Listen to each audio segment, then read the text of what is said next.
ओम श्री साई नाथाय नमः।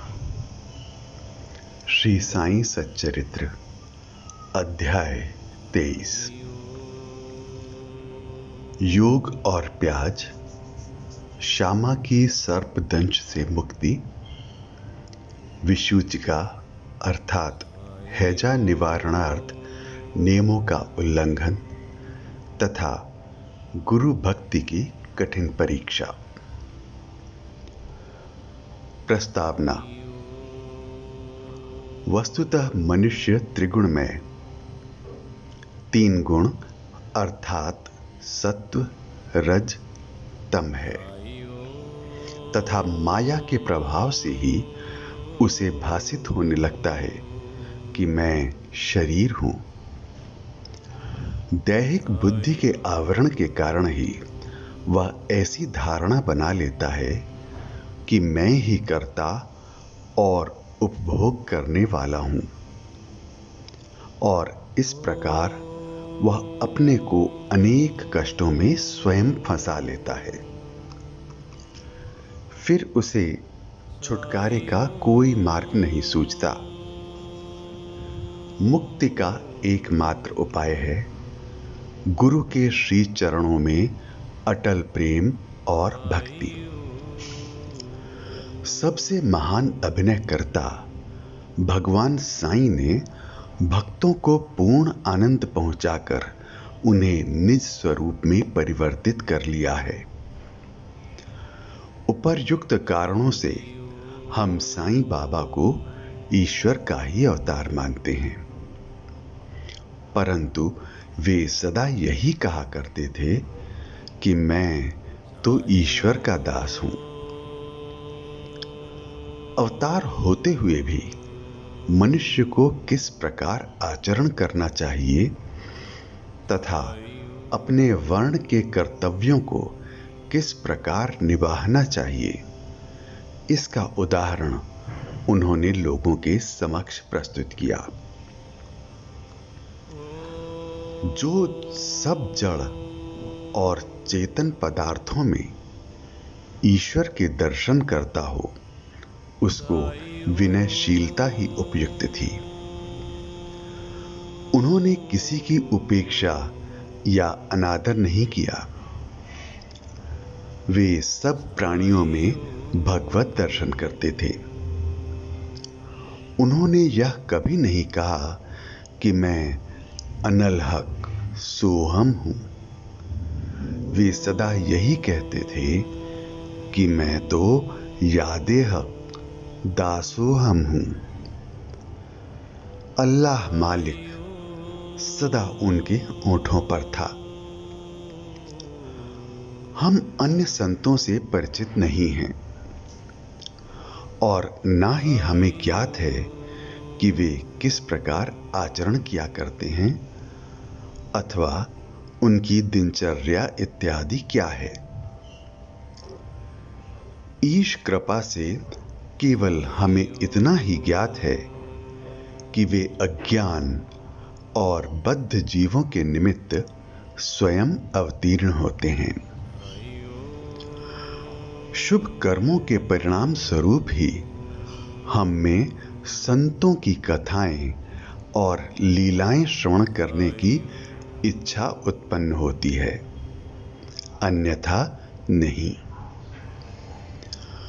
अब हम मुख्य कथा पर आते हैं। योग और प्याज। एक समय कोई एक योगाभ्यासी नाना साहिब चांदोरकर के साथ शिरडी आया।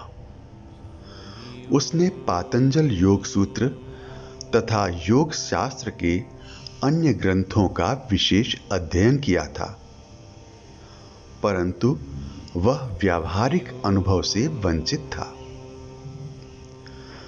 मन एकाग्र न हो सकने के कारण वह थोड़े समय के लिए भी समाधि न लगा सकता था।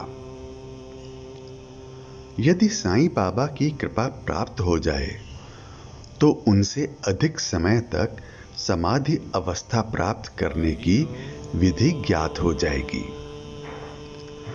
इस विचार से वह शिरडी आया और जब मस्जिद में पहुंचा तो साईं बाबा को प्याज सहित रोटी खाते देखकर उसे ऐसा विचार आया कि यह कच्ची प्याज सहित सूखी रोटी खाने वाला व्यक्ति मेरी कठिनाइयों को किस प्रकार हल कर सकेगा।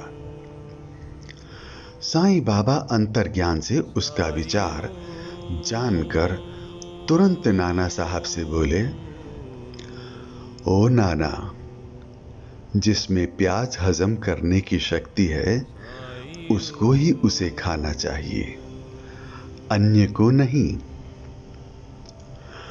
इन शब्दों से अत्यंत विस्मित होकर योगी ने साईं चरणों में पूर्ण आत्मसमर्पण कर दिया।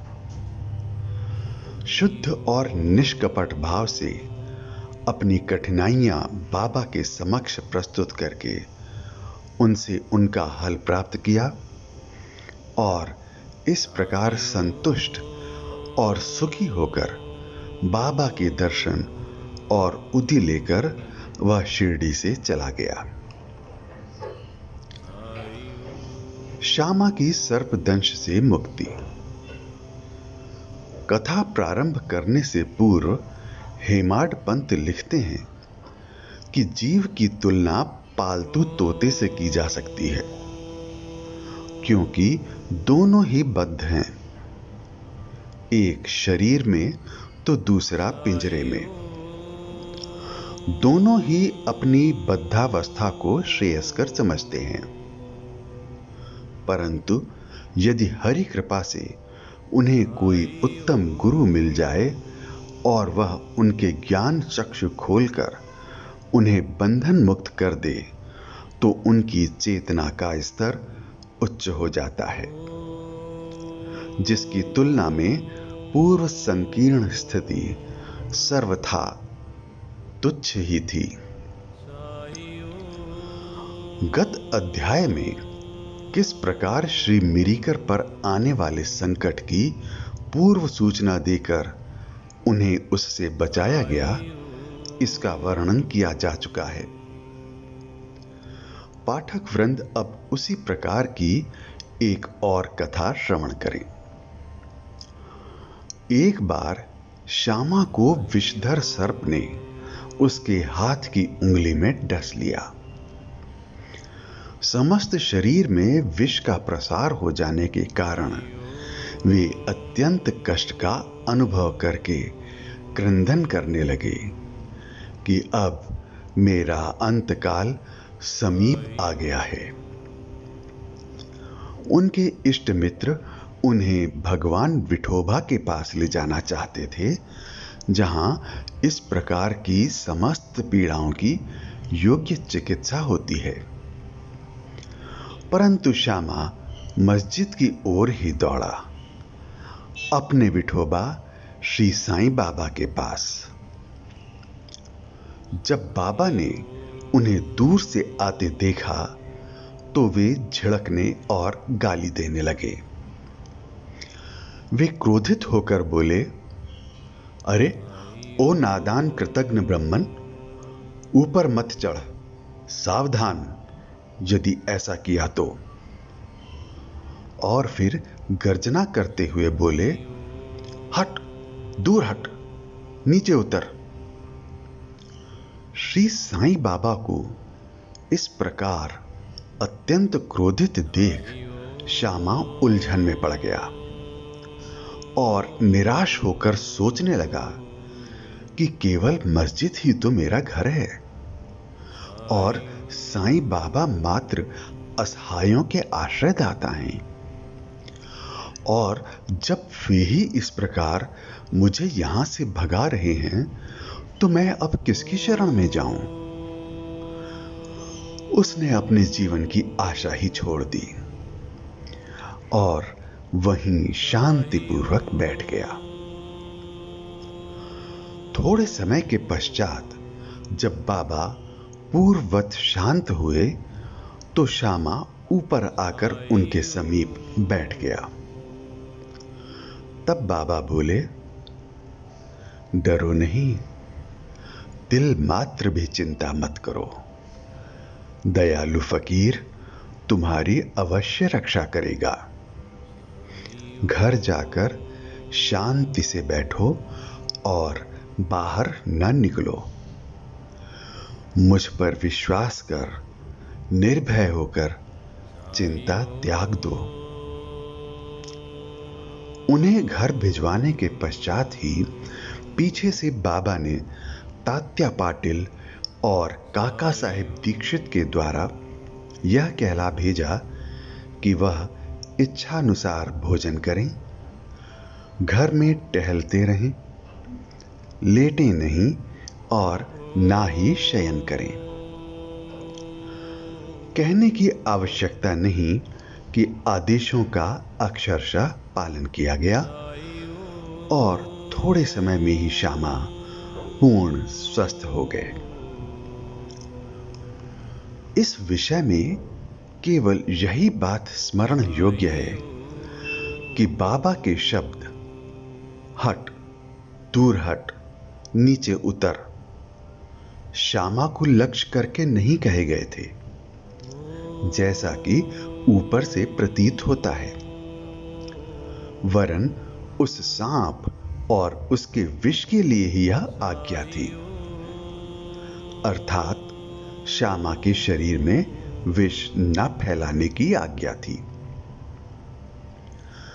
अन्य मंत्र शास्त्रों के विशेषज्ञों की तरह बाबा ने किसी मंत्र या मंत्रोक्त चावल या जल आदि का प्रयोग नहीं किया।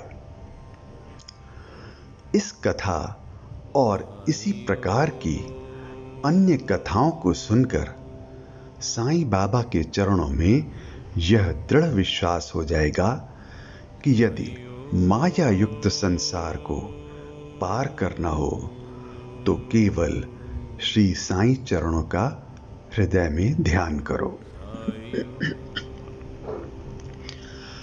हैजा महामारी विषूचिका। एक बार शिरडी विषूचिका के प्रकोप से दहल उठी और ग्रामवासी भयभीत हो गए। उनका पारस्परिक संपर्क अन्य गांव के लोगों से प्रायः समाप्त सा हो गया। तब गांव के पंचों ने एकत्रित होकर 2 आदेश प्रसारित किए।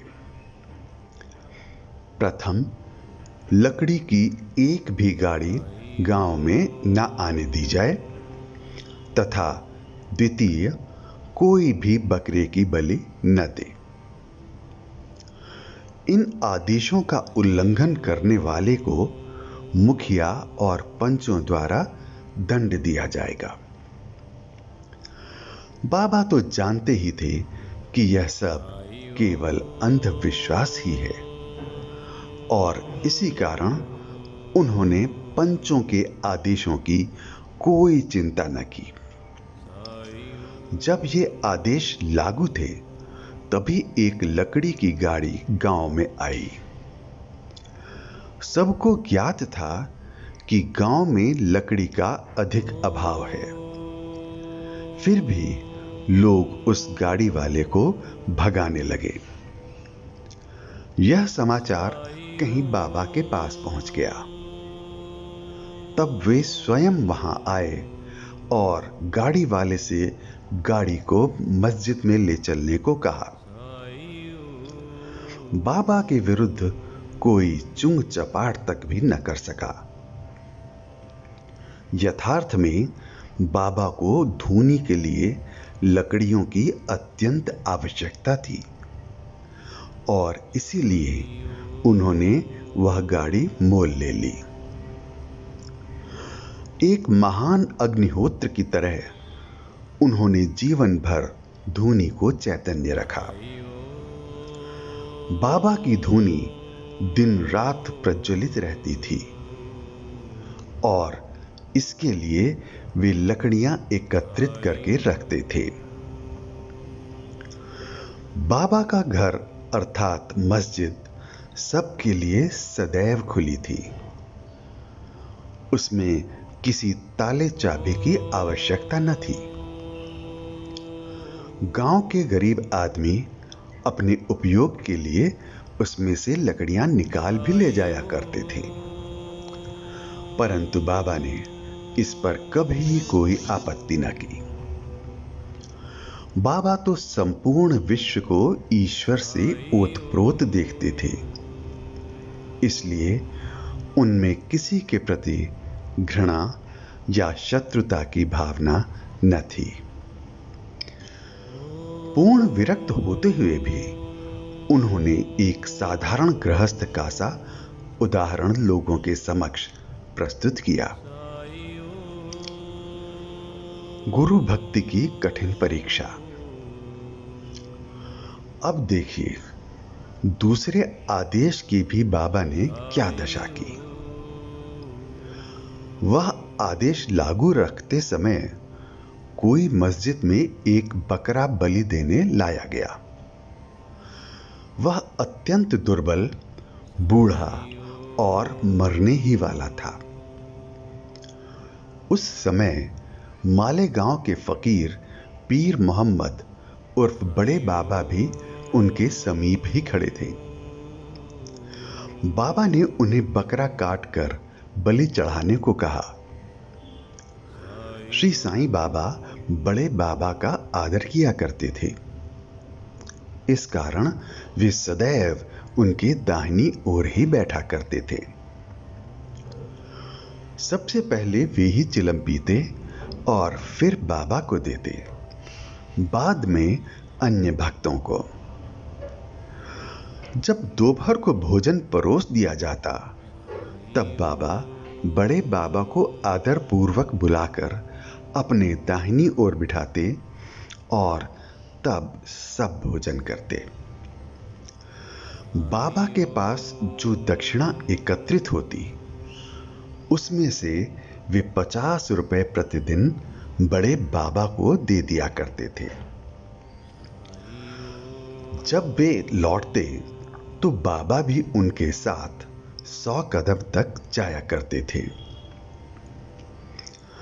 उनका इतना आदर होते हुए भी जब बाबा ने उनसे बकरा काटने को कहा तो उन्होंने अस्वीकार कर स्पष्ट शब्दों में कह दिया कि बलि चढ़ाना व्यर्थ ही है। तब बाबा ने शामाक से बकरे की बलि के लिए कहा। वे राधा कृष्णा माई के घर जाकर एक चाकू ले आए और उसे बाबा के सामने रख दिया। राधा कृष्ण माई को जब चाकू ले जाने के कारण का पता चला तो उन्होंने चाकू वापस मंगवा लिया। अब श्यामा दूसरा चाकू लाने के लिए गए, किंतु बड़ी देर तक मस्जिद में न लौटे। तब काका साहेब दीक्षित की बारी आई। वह सोना सच्चा तो था, परंतु उसको कसौटी पर कसना भी अत्यंत आवश्यक था। बाबा ने उनसे चाकू लाकर बकरा काटने को कहा। वे साठेवाड़े से एक चाकू ले आए और बाबा की आज्ञा मिलते ही काटने को तैयार हो गए। उन्होंने पवित्र ब्राह्मण वंश में जन्म लिया था और अपने जीवन में वे बलि कृत्य जानते ही ना थे। यद्यपि हिंसा करना निंदनीय है, फिर भी वे बकरा काटने के लिए उद्यत हो गए। सब लोगों को आश्चर्य था कि बड़े बाबा एक यवन होते हुए भी बकरा काटने को सहमत नहीं है और यह एक सनातन ब्राह्मण बकरे की बलि देने की तैयारी कर रहा है। उन्होंने अपनी धोती ऊपर चढ़ा फेंटा कस लिया और चाकू लेकर हाथ ऊपर उठाकर बाबा की अंतिम आज्ञा की प्रतीक्षा करने लगे। बाबा बोले, अब विचार क्या कर रहे हो? ठीक है, मारो। जब उनका हाथ नीचे आने ही वाला था, तब बाबा बोले, ठहरो, तुम कितने दुष्ट हो। ब्राह्मण होकर तुम बकरे की बलि दे रहे हो। काका साहेब चाकू नीचे रखकर बाबा से बोले, आपकी आज्ञा ही हमारे लिए सब कुछ है। हमें अन्य आदेशों से क्या। हम तो केवल आपका ही सदैव स्मरण तथा ध्यान करते हैं और दिन रात आपकी आज्ञा का ही पालन किया करते हैं। हमें यह विचार करने की आवश्यकता नहीं कि बकरे को मारना उचित है या अनुचित, और ना ही हम इसका कारण ही जानना चाहते हैं। हमारा कर्तव्य और धर्म तो निसंकोच होकर गुरु की आज्ञा का पूर्णतः पालन करने में है। तब बाबा ने काका साहेब से कहा, मैं स्वयं ही बलि चढ़ाने का कार्य करूंगा। तब ऐसा निश्चित हुआ कि तकिए के पास जहां बहुत से फकीर बैठते हैं, वहां चलकर इसकी बलि देनी चाहिए। जब बकरा वहां ले जाया जा रहा था, तभी रास्ते में गिरकर वह मर गया। भक्तों के प्रकार का वर्णन कर श्री हेमाड पंत यह अध्याय समाप्त करते हैं।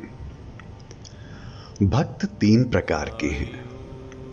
पहला उत्तम, दूसरा मध्यम और तीसरा साधारण।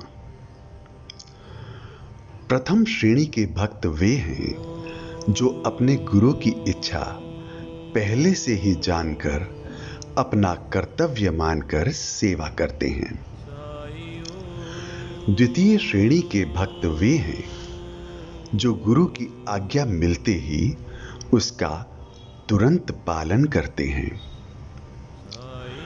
तृतीय श्रेणी के भक्त वे हैं जो गुरु की आज्ञा सदैव टालते हुए पग पग पर त्रुटि किया करते हैं।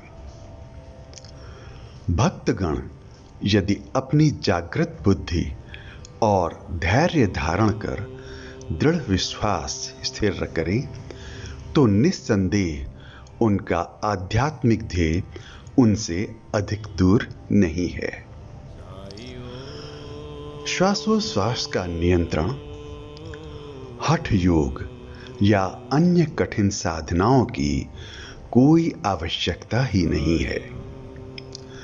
जब शिष्य में उपयुक्त गुणों का विकास हो जाता है और जब अग्रिम उपदेशों के लिए भूमिका तैयार हो जाती है, तभी गुरु स्वयं प्रकट होकर उसे पूर्णता की ओर ले जाते हैं। अगले अध्याय में बाबा के मनोरंजक हास्य विनोद के संबंध में चर्चा करेंगे। श्री सद्गुरु साईं नाथार्पणमस्तु। शुभम